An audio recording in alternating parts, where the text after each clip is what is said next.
وذكر ابن أبي الدنيا عن أنس بن مالك أنه دخل على عائشة رضي الله عنها هو ورجل آخر، فقال لها الرجل: يا أم المؤمنين، حدثينا عن الزلزلة. فقالت: إذا استباحوا الزنا وشربوا الخمور وضربوا بالمعازف غار الله عز وجل في سمائه فقال للأرض: تزلزلي بهم، فإن تابوا ونزعوا وإلا هدميها عليهم. قال: يا أم المؤمنين، أعذابا لهم؟ قالت: بلى، موعظة ورحمة للمؤمنين، ونكالا وعذابا وسخطا على الكافرين. فقال أنس: ما سمعت حديثا بعد رسول الله صلى الله عليه وسلم أنا أشد فرحا به مني بهذا الحديث.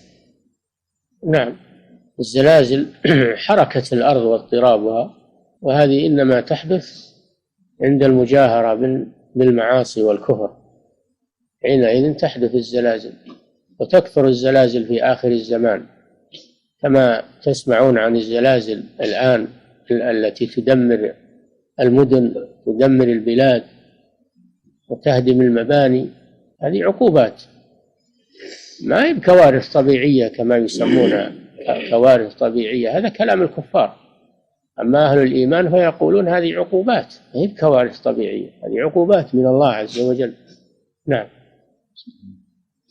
وذكر ابن أبي الدنيا حديثا مرسلا أن الأرض تزلزلت على عهد رسول الله صلى الله عليه وسلم فوضع يده عليها ثم قال: اسكني فإنه لم يأن لك بعد. ثم التفت إلى أصحابه فقال: إن ربكم ليستعتبكم فأعتبوه. ثم تزلزلت بالناس على عهد عمر بن الخطاب فقال: أيها الناس، ما كانت هذه الزلزلة إلا على شيء أحدثتموه، والذي نفسي بيده لئن عادت لا أساكنكم فيها أبدا. نعم، وهذا مثل الذي قبله، أن الزلازل سببها الذنوب والمعاصي وترك إنكار المنكر. نعم. وفي مناقب عمر لابن أبي الدنيا أن الأرض تزلزلت على عهد عمر فضرب يده عليها وقال: ما لك أما إنها لو كانت القيامة حدثت أخبارها. سمعت رسول الله صلى الله عليه وسلم يقول: إذا كان يوم القيامة فليس فيها ذراع ولا شبر إلا وهو ينطق.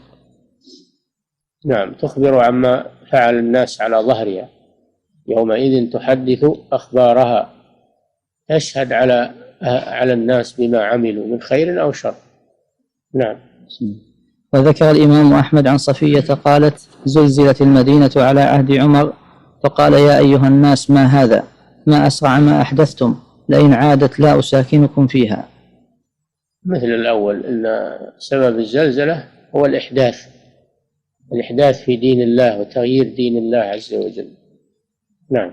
وقال كعب رضي الله عنه: إنما تزلزل الأرض إذا عمل فيها بالمعاصي فترعد فرقا من الرب جل جلاله أن يطلع عليها. الله جل وعلا جعل الأرض قرارا وساكنة حتى يعيش الناس على ظهرها، فإذا أحدثوا زلزلها عليهم تنبيها لهم وعقوبة تحذيرا. والآن تحدث الحوادث ولا يعتبر الناس، وإنما يقولون هذه كوارث طبيعية، ما يقولون هذه عقوبة، هذا نذير للناس ليتوبوا، ما يقولون هذا، يعتبرون أنها حوادث عادية يعني. نعم.